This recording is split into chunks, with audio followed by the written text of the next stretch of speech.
Hello, I thought I'd give you a bit of an update about all of the bread making that we've been doing. So it seems like not so long ago, I was talking about bread making every other episode or about bread. Seem to be a bit obsessed with it. So we've been doing it for, I don't know, is it like a year and a half now or something like that? I'm not really sure, but I certainly feel it's been over a year at least. And so I thought I'd give you a bit of a review into what's going on. Like, are we still using the bread maker? Have we given up on it? Or did it turn out to be a great purchase that we're still using? So, I can reveal that yes, we are still using it. And yes, it did turn out to be a great purchase. I bought it for only about £30. It was used. But in like really good condition. I don't know if there's this place well, there's lots of them. There's lots of places that you can buy like used hardware from in Japan, used electronics and things like that. And the condition of them is always like, not always, but you can find some products in there that were almost like brand new. And we got our microwave and television in this, and fridge, and what else? And washing machine, all from the same sort of store, and they were just really, really good condition. Actually, the fridge, come to think of it, had like one or two dents in, but nothing serious, and it's been working perfectly well ever since we bought it. So that was really good, a good way to save money. But not only that, I just like buying used goods because I just feel like there's just too many goods, electrical goods and whatever already in the world, and I don't see the point in spending money on new ones and just adding to all of the like e-waste, the electronic waste that's created, like tons and tons of it every year. It's absolutely crazy. Anyway, I'm going slightly off topic there, but back onto bread. So it's overall, I would say it was a really, really good idea, and we've all been enjoying homemade bread, including my daughter, who's been enjoying the homemade bread as well. And part of the reason that she's been eating this homemade bread is because the bread that you get over here is actually a lot harder to chew. It's not as light, it's not as fluffy as the bread we make is. And so on rare occasions where something's happened, like we've forgotten to make some bread, we've had to buy it from the supermarket. And my daughter does not like this bread as much. She finds it hard. She has a hard time eating it. But I think I remember seeing her actually like leaving it as well. So she probably doesn't like the taste of it as much. And nor do we, to be perfectly honest. Every time I have to have that bread again, it just tastes so like fake. It's bread, but fake in the way like a company's just tried to make it as cheaply as they possibly can.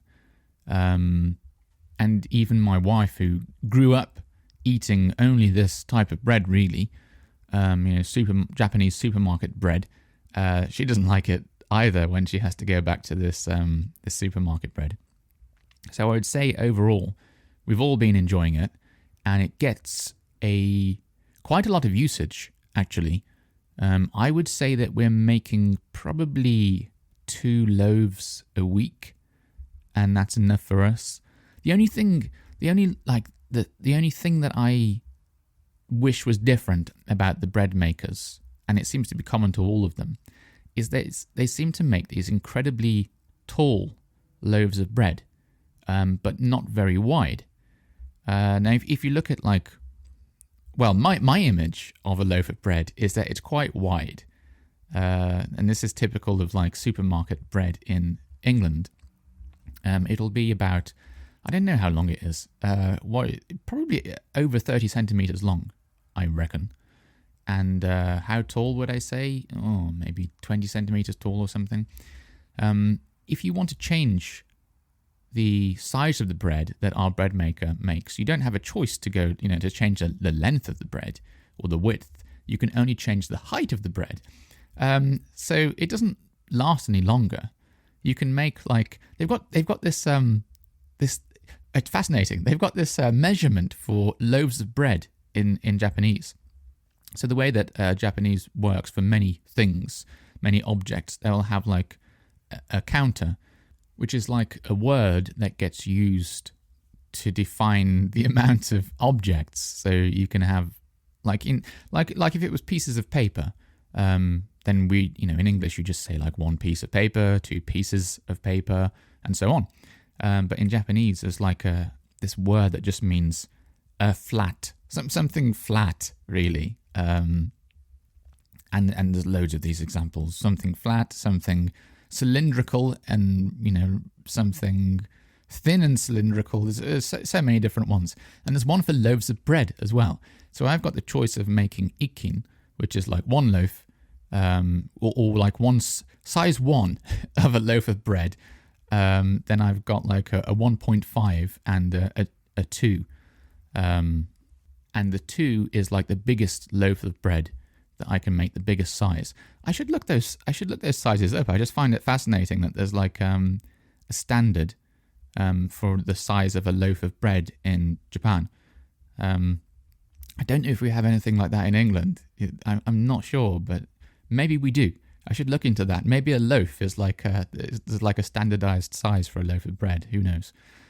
Anyway, the only difference between the 1.5 or the size 2 is just it grows in height or not. That's it. So it doesn't. When you slice it, it doesn't last any longer. If you make the biggest one, it just means you get a bigger slice of bread, but still the same amount of slices. So I do wish that was different. I'd love to make a longer loaf of bread, because it would last longer then. Because the bread, like I said, we must be making 2, maybe sometimes 3 loaves a week, and they just disappear so quickly now. I mean, I think initially, when it was just my wife and I eating the bread, I don't know, maybe we did about 1 a week. But now that my daughter's come along, it's definitely it's gone crazy now. I don't know I don't know where it all goes, to be honest. I mean, I know I eat some occasionally. There'll be toast or it might be sandwiches or something, but it really does go down quickly now. Anyway, apart from the bread disappearing and having to make it so often, a few other benefits I've noticed. One is I'm going to say the smell. I love the smell of baked bread, and so whenever someone, if my wife does it or I do it, put a loaf on. Put a loaf on? Is that the right way of describing it? I suppose maybe I put a loaf on in the bread machine. Well, whatever. Whenever we're making bread, a loaf of bread, there's this lovely, lovely smell that just fills the entire flat. Fresh bread smell, and it always makes me want to eat bread. I mean, of course it would. It's the smell of bread. But I mean, like, whenever you smell it, I always think like, oh, I really want to try some of that bread. Even though it tastes the same pretty much every time we make it, it's consistently good. I'm really surprised, actually, how good it is. It's very, very nice bread indeed. And it's free from any artificial preservatives or anything like that. It is just the ingredients that we put in that's in the bread. So we know everything that goes in there. There's no weird stuff that's put in. And I think I'm going to say that is one of the other benefits of making your own bread. Getting that control over what goes into it. And also a sort of I would say like a sense of independence. Like, I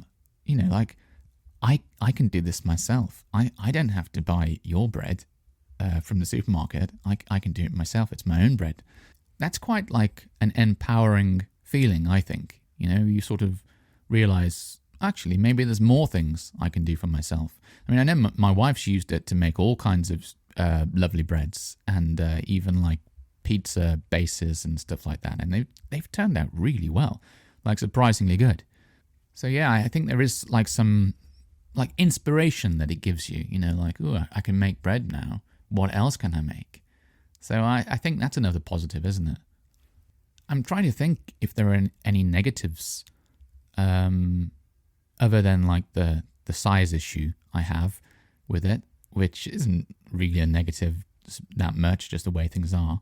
I mean, as far as like cost goes, I've done some maths, and I believe it's actually cheaper to make the bread, buy the ingredients, make the bread, and plus the cost of actually running the bread maker.